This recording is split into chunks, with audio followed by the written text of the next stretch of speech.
Sir एक selfie लेना है।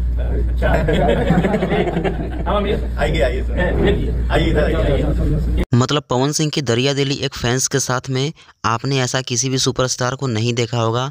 भाई इस वीडियो में आप सभी देख सकते हैं पवन सिंह जी कितना ज़्यादा खुश हैप्पी मूड में नज़र आ रहे हैं, जो कि पहली बार आप सबने पवन सिंह का ऐसा वीडियो सामने देखा है भाई। और उनके साथ में फैंस एक फ़ोटो लेने की मांग करता है तो भाई पवन सिंह जी पूरी तरीके से खुश होकर के हंसते हैं, मुस्कुराते हैं और फिर बोलते हैं आइए सर आइए ले लीजिए।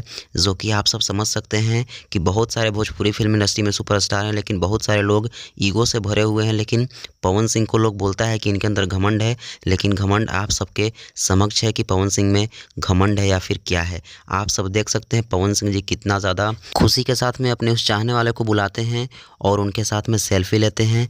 भाई आज पवन सिंह का शो भी होने वाला है, आप सब चैनल को सब्सक्राइब करके जुड़िए। पवन सिंह जी मनोज मिश्रा जो आदि शक्ति के मालिक हैं, उनके तिलक समारोह में पहुंचे हुए हैं। बहुत सारा वीडियो क्लिप्स वहां से आने वाला है, आप सब इस चैनल को सब्सक्राइब करके जुड़े रहिए। बाकी इस वीडियो को शेयर करिए। धन्यवाद।